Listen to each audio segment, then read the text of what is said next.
Good morning my dear student. आज फिर से आपका बहुत बहुत स्वागत है। आज हम चैप्टर नंबर 13 फिजिक्स क्लास 12 का लेकर आए हैं आपके सामने।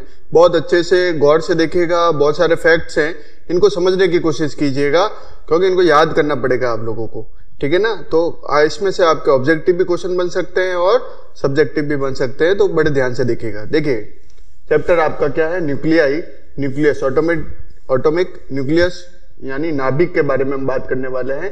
नाभिक में क्या क्या चीजें होती है, नाभिक का स्ट्रक्चर कैसा होता है, कितनी रेडियस होती है, कितना मास होता है, ये सारी चीजें हम देखने वाले हैं। सबसे पहले हम बात कर रहे हैं कंपोजिशन ऑफ न्यूक्लियस। न्यूक्लियस में एक्चुअल में क्या होता है। देखिए जो भी न्यूक्लियस है, किसी भी तत्व का जो नाभिक है, उसके अंदर दो तरीके की चीजें होती है, एक होता है प्रोटॉन और एक होता है न्यूट्रॉन। ये बात ध्यान रखनी है आपको। लेकिन हाइड्रोजन ऐसा है जिसमें केवल क्या होता है, प्रोटॉन होता है। एक्सेप्ट लिखा हुआ है ना कि कंटेन ओनली वन प्रोटॉन। सारे एटम ऐसे हैं जिसके अंदर क्या होते हैं, टू टाइप्स ऑफ पार्टिकल होते हैं, एक होता है प्रोटॉन और दूसरा होता है न्यूट्रॉन, P और N। बट हाइड्रोजन एक ऐसा तत्व है, परमाणु है, जिसके नाभिक के अंदर केवल प्रोटॉन पाया जाता है। ये बात आपको ध्यान रखनी है। अब प्रोटॉन की फंडामेंटल चीज के बारे में ध्यान रखते हैं। प्रोटॉन पे जो चार्ज होता है वो पॉजिटिव चार्ज होता है, ये ध्यान रखना है आपको। तो यहाँ पर लिखा हुआ भी होगा, proton is a fundamental particle with positively charge. और चार्ज कितना होता है, 1.6 × 10⁻⁹ कूलम। और उसका मास भी आपको ध्यान रखना है। ये फैक्ट्स है बेटा, ये फैक्ट्स आपके एक एक नंबर में या ऑब्जेक्टिव में बन के आ जाते हैं, ये आपको ध्यान रखने हैं। तो इसका मास होता है 1.67 × 10⁻⁻27 किलोग्राम। तो इसका पॉजिटिवली चार्ज होता है P मतलब प्रोटॉन और P का मतलब पॉजिटिवली चार्ज। चार्ज कितना होता है 1.6 × 10⁻⁹ कूलम। मास कितना होता है 1.67 × 10⁻⁻27 किलोग्राम। हैवी होता है इलेक्ट्रॉन से, कितना हैवी होता है, 836 टाइम हैवी होता है। न्यूट्रॉन आपको पता होना चाहिए इलेक्ट्रिकली न्यूट्रल होता है, ना तो पॉजिटिव चार्ज होता है ना नेगेटिव चार्ज होता है, तो नो चार्ज। एंड इसका मास कितना होता है 1.6। आप इसका ध्यान रख सकते हैं, इसका भी 1.6, इसका भी 1.6, इसमें 10⁻⁻27, इसमें भी -27, ठीक है। इलेक्ट्रॉन से कितना होता है, ये 1840 टाइम्स इलेक्ट्रॉन से हैवी होता है। उसके बारे में बात करते हैं ऑटोमिक नंबर। ऑटोमिक नंबर को डिनोट करते हैं कैपिटल Z से कि किसी भी एटम के अंदर कितना प्रोटॉन अवेलेबल है। तो number of proton in a nucleus of an atom is called the atomic number.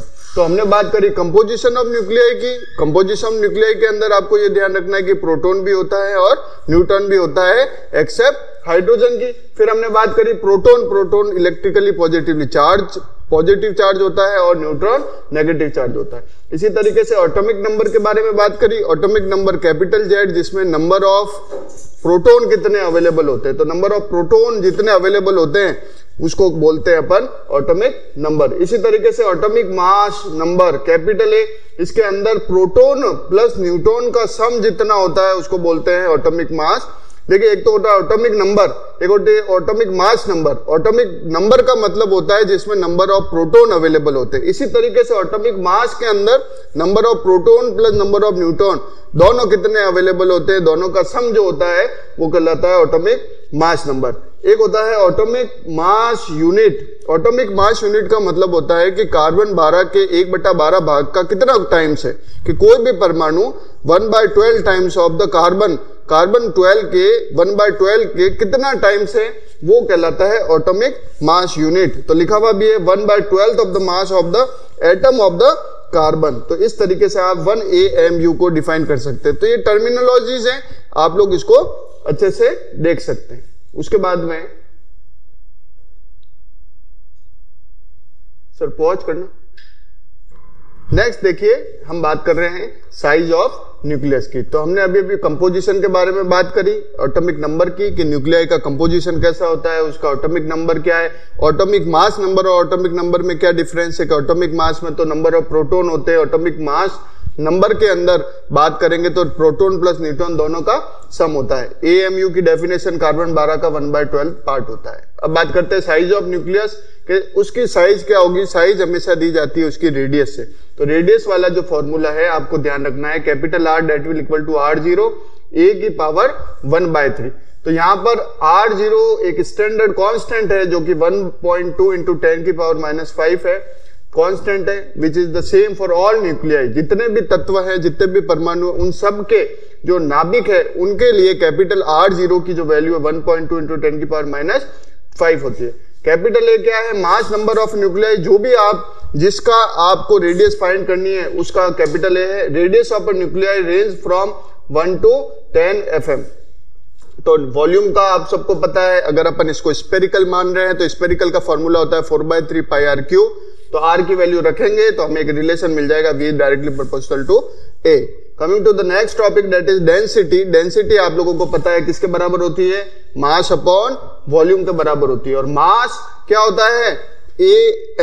AMU, यानी कार्बन 12 जो परमाणु है उसके 1/12 पार्ट के 1 टाइम्स होता है। तो हमने ये रख दिया और यहां से हमने वॉल्यूम का फॉर्मूला लगाकर पुट कर the value. You will get your this, दोनों का डिवाइड किया तो आपको किलोग्राम पर मीटर क्यूब डेंसिटी मिल गई। तो डिस्कशन वाला पार्ट क्या है? Nuclear density does not depend upon the mass number. Mass number पे डिपेंड नहीं कर सकता है। So all the nuclei possesses nearly the same density. Same density. The nuclear density has extremely large value.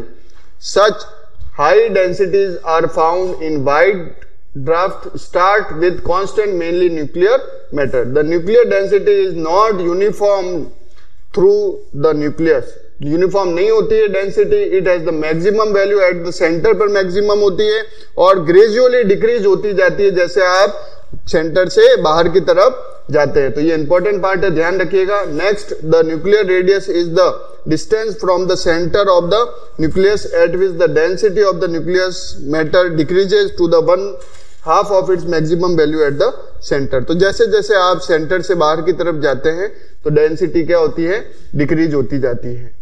Next topic है mass defect. Difference between the rest mass of the nucleus and the sum of the mass of the nucleus composition. Rest of the mass and the sum of the mass of the nucleus composing a nucleus is known as the mass defect. मास में अंतर को क्या बोलते हैं? Mass defect बोलते हैं। Binding energy, देखिए आप लोगों ने एक इक्वेशन पढ़ी होगी mc²। मोस्ट इंपॉर्टेंट फॉर्मूला है। The energy required to break up the nucleus को तोड़ देने के लिए जो एनर्जी की रिक्वायर्ड होती है या उसके कंस्टिट्यूएंट पार्ट में बदलने के लिए जो रिक्वायर्ड होती है उसको बोलते हैं बाइंडिंग एनर्जी। या कंस्टिट्यूएंट पार्ट को बांधे रखने के लिए जो एनर्जी की रिक्वायरमेंट होती है उसको भी क्या बोलते हैं?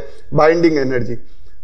नेक्स्ट अपन बात करते हैं न्यूक्लियर फोर्सेस की। They are the forces between proton या प्रोटॉन न्यूट्रॉन या न्यूट्रॉन न्यूट्रॉन। तो इनके बीच में लगने वाले जो फोर्सेस होते हैं उनको क्या बोलते हैं? न्यूक्लियर फोर्स बोलते हैं। तो बाइंडिंग एनर्जी पर nucleon, it is the binding energy divided by the total number of nucleon. Binding energy divided by total number of nucleon. तो बाइंडिंग एनर्जी क्या होती है? Del mc² upon capital A. तो binding energy पर nucleon equal to be बराबर del mc² upon A. और binding energy जो है हमने इस तरीके से निकाली। m जो आपका मास डिफेक्ट है, तो मास डिफेक्ट जो बन रहा है उसके अंदर हमने वैल्यू रख दी c² अपॉन ए। ये आपका ग्राफ है, मास नंबर है, average binding energy per nucleon के बीच में। आगे बढ़ते हैं। तो इसके क्या क्या फीचर है? बाइंडिंग एनर्जी पर nucleon of a very light nuclide such as 1s2 is very small. Initially there is a rapid rise in the value of binding energy per nucleon. You can see that कि यहां से देखिए rapid rise हो रहा है ना? तो rapid rise हो रहा है initially between the masses of 4 to 20, जिसका मास 4 और 20। The curve shows cyclic recurrence of peak correspond to the 2He4, beryllium, carbon, oxygen, neon. ये क्या शो कर रहा है? ये शो कर रहा है कि बाइंडिंग एनर्जी पर nucleon of these nuclide is greater.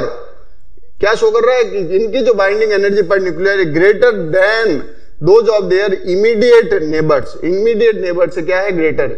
Each of this nuclei can form by adding an alpha particle to the preceding nucleus. जिनकी ए की value 20, there is a gradual increases in the binding energy per nuclei. तो आप देख सकते हैं कि जिनकी value 20 है तो उनका क्या है कि ग्रेजुअल इंक्रीजेस हो रहा है ना?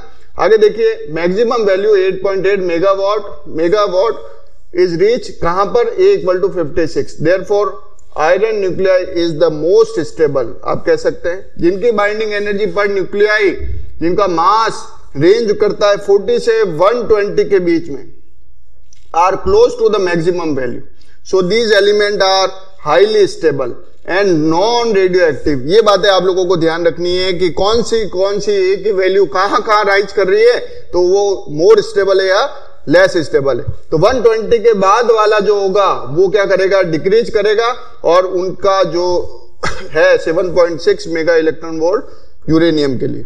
Beyond 128 the value shows a rapid decreases, this makes element beyond uranium, trans-uranium element quite unstable and radioactive.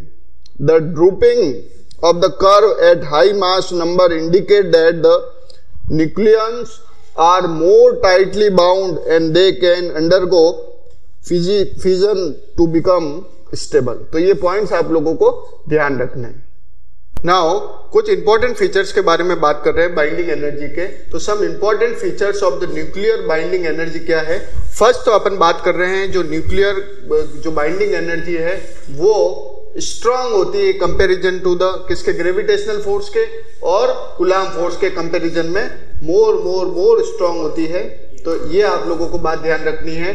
Second point, the nuclear force between two nucleons falls rapidly to the zero as their distance is more than few femtometre. तो इस बारे में आपको ध्यान रखना है कि femtometre के कंपैरिजन में जो दो nuclear force between two nucleons falls rapidly हो जाते हैं जीरो तक। और थर्ड पॉइंट आपको ध्यान रखना है, the nuclear force between neutron neutron, proton neutron and proton proton, कहने का मतलब P से N and N to N, इनके बीच में अप्रोक्सीमेटली सेम रहता है। The nuclear force does not depend on electric charge, electric charge पर डिपेंड नहीं करता है।